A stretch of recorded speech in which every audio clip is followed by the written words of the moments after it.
What is good, Ninja? OG over here from Player Essence, and welcome to another Nintendo Switch and gaming news video. Hopefully all of you guys are having a great Super Bowl Sunday. If you like to watch the big game or not, I don't know who I'm going to pick at this point, man. My heart is telling me Eagles, but my brain is telling me the Patriots. So for Sean Sweeney's sake, I'm going to sit here and say the Patriots probably have a somewhat good chance to win, but I've got to go with my heart. You guys know how my ninja way is. I'm going to go ahead and go with the Eagles, but I could easily be wrong, and Sean Sweeney, one of the elite ninja here, could easily be dancing and making fun of me when we talk on Tuesday for PE Arena, so we'll have to wait and see on that one. But with that out of the way, let's go ahead and get right into today's news, Super Bowl or not. So there's a buy one get one free on Nintendo, Wii U, and 3DS games. For the sake of this video, I'm going to go ahead and just go over some of the Wii U titles. Now there is 3DS as well, so if you want to check out the 3DS ones, you can do so here. But there's some pretty good titles here as far as this buy one get one free. Target is probably just trying to clear inventory because many of these games are already on the Nintendo Switch, or probably will be on the Nintendo Switch sometime soon when it comes to being ported over. So some of the games are Super Smash Bros., Minecraft, Paper Mario Color Splash, you got Splatoon 1, Tokyo Mirage Sessions FE, which I highly suggest, but man, I mean, I would really like a port of that game. Of course, there's Legend of Zelda Breath of the Wild, you have Lego City, which is already on the Switch, Super Mario Maker, which is not on the Switch yet, but you never know, New Super Mario Bros., Twilight Princess HD, Pokken Tournament, Amiibo Festival, there's DKC, Star Fox, Mario Tennis, Ultra Smash, Legend of Zelda, the Wind Waker HD, Yoshi's Woolly World as well. The prices all vary from full price still, $59.99, all the way down to as low as $17.99. For example, like the Legend of Zelda Wind Waker HD, that's $17.99. So if you haven't picked that up, you can definitely get that there. Then you can also get like Lego City for free because it's buy one get one free, or you can pick up anything else of equal value or less. So not bad there. There's not bad selection of games. I mean, but just for me, it's just like a lot of these titles, man, like they're probably going to be on the Nintendo Switch soon. If you have a Switch, then you probably just want to get it on there. Although Super Smash Bros., that's $39.99. That's one of the cheaper prices that I've seen it. And it's just incredible how Nintendo's prices in terms of these games have pretty much stayed steady. Even after the death of the Wii U, you still got games that are $59.99. You still got stuff that's up there $39. They're not all on fire sale. Because like I remember, like after the Dreamcast died, man, you were getting games for like $5, $3, $10. I never bought a game on the Dreamcast for more than like $15 to $16 after the Dreamcast died, whereas the Wii U, man, these games are still there, yet the Wii U is pretty much long gone when it comes to things. So it just goes to show you the quality and the value that Nintendo offers, and the fact that these games can still hold value like this all these years. But they have to clear inventory, they have to clear stock. I'm pretty sure a lot of these titles are just going to end up on the Nintendo Switch either way. There's already a number of them that are. So what do you guys think about this buy one get one free? Will you guys be participating in this? Will you be checking out the 3DS list as well? Let me know your thoughts in the comment section below. Alright, and moving to the next article here. 1947 Roswell set alien horror game, The Peterson Case, has been announced for the PlayStation 4, Xbox One, and PC. Plus there's a brand new reveal trailer as well. So England-based developer Quarter Circle Games has announced that The Peterson Case, an alien horror game set shortly after the 1947 Roswell crash, is coming to the PlayStation 4, Xbox One, and PC. And here's an overview of the game via Quarter Circle Games' official website. The Peterson Case is an exciting horror game which will keep you on the edge of your seat. Play as Detective Franklin Reinhardt as you explore a deserted house, unraveling the spine-tingling tale of what has happened to the missing residents. Set in 1947 in the location near the Roswell UFO incident, you will play as an experienced detective who has been called in to find information and clues about the mysterious missing family. Franklin soon discovers that there is an unearthly presence within the house that is hot on his trail, but can he solve the crime before it's all too late? The Peterson Case strikes the perfect balance between atmospheric horror, suspenseful narrative, and engaging puzzles, taking the player through the unique experience which is rare within the horror genre. So you guys are checking out this trailer here. Plus there's also screenshots, link in the description below. And these type of games is exactly what, like, I think just for variety's sake that the gaming industry needs. I like when developers want to go an all-out horror game because we don't have Silent Hill at this point. Resident Evil has somewhat deviated from that path. There aren't many other ones out there. We do get a few independent titles here and there, and it seems like this is more on the independent title base as well. But it's just good to see more developers trying to jump in and do this style of game. Now, horror games are not my style unless there's heavy action or combat in there, which kind of takes away from the horror element. The more you give the player in terms of weapons and guns and things that they can do, the less of a horror game that it can be. Now, it's not 100% like, for example, in Resident Evil, you have a lot of stuff there. And those were still horror games.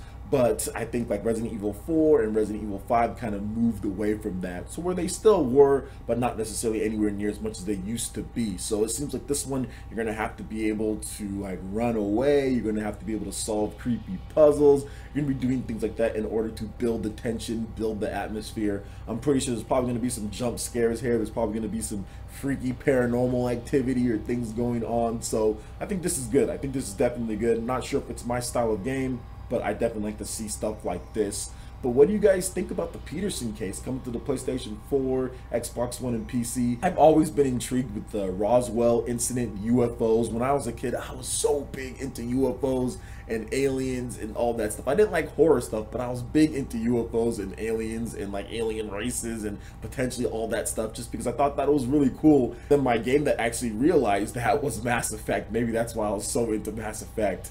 When it came to it, just because of the aliens and spaceships and things like that. So what do you guys think about this here? Is this a title that you might pick up for the PlayStation 4, Xbox One, or PC, or that you're into? And let me know your experience or your history with horror games, like pure horror games like Silent Hill and games like that. Like I think there was a game on the Wii, the Shattered whatever memory or whatever, that was like pure horror game. Like you couldn't even attack a lot of the times, like you just had to run, you know, and all sorts of weird stuff was happening. So let me know your thoughts about this and horror games in general in the comment section below. All right, and moving into the final article here and a little bit more into a bigger discussion here when it comes to third-party games on the Nintendo Switch and the sales. So let's get into the article here first. So Puyo Puyo Tetris is nearing 1 million copies sold on the Nintendo Switch alone, which is just absolutely amazing. So shout outs to Nintendo everything for the article here. So Puyo Puyo Tetris is closing in on that gold 1 million copies sold worldwide on the Nintendo Switch. SEGA has announced. Series producer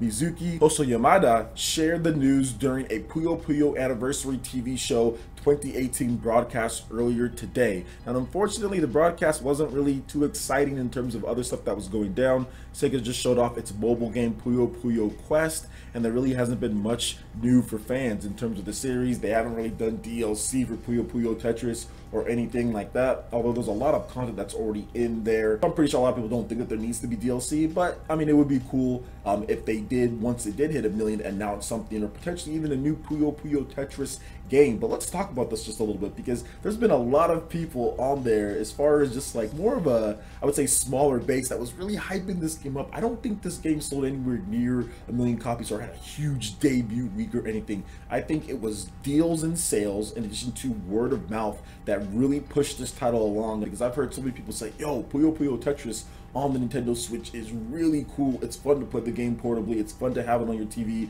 Has a good story mode. There's good content. Has great local and online multiplayer options. It has rankings. It pretty much has everything that you would want in there in Tetris game, and then some. It does some great things, and I think that's the reason why people really went out there and picked up the game, just because of the continued great word of mouth, and of course having a Tetris game, which right now we do have Tetris games. I mean, there's some other Tetris games and all that, but why would you want to buy a Tetris game on any other platform? I mean, usually Tetris, you'd want to take it anywhere you want. I know Tetris on the Game Boy was freaking huge back in the day. People used to play Tetris everywhere on the Game Boy. So I think some people are maybe reliving that, some of the older gamers out there, but they're adding a little bit of flair when it comes to Puyo Puyo, you know, and all of that. So I think that that's the reason why the game is doing so well, but I think it bodes well. This is really, really good. You're talking about another third-party game that sold big. We've heard about Mario plus Rabbids Kingdom Battle. We've heard about Minecraft. We've been hearing about the independent developers also doing some big things.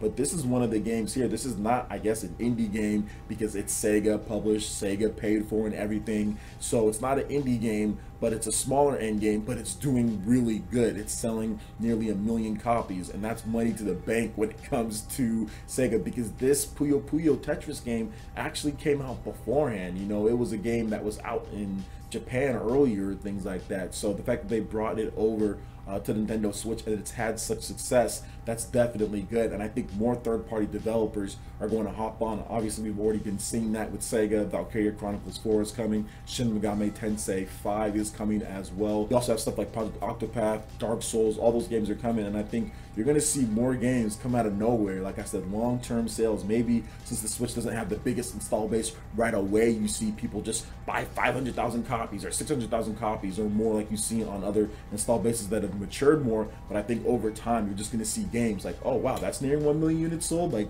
come out of nowhere, just because of the continued sales of the Nintendo Switch, in addition to great word of mouth and being able to play the games anywhere you want. So I don't think this is going to be the only game. I think we're going to hear about other games that launched last year, especially earlier in the year, say, oh, okay, this game's hit 500,000, or this game's hit almost 1 million, or this game's above 1 million, just because of the continued install base that's growing and growing with the Nintendo Switch. And that's what happens when you have a system like the Nintendo Switch that's doing positive numbers. You know what I'm saying? Now you're going to see more developers that are going to come out and say, okay, yeah, we can develop on this even though the install base isn't quite there, because you're seeing a lot of games have success long term on the system. So Nintendo just hit a home run. I mean, what else can we say about this? I know Sega's probably really happy about this because this game came out back in April 2017, so not quite at the year anniversary, and it's already nearing that. And I know when the game launched, the eShop too, that was pretty good for the game. I know it was doing well for a while, so I'm pretty sure digital sales are okay on there. And there was also like a bonus that you get like a keychain and something like that, so maybe some people went out there and picked it up because of that.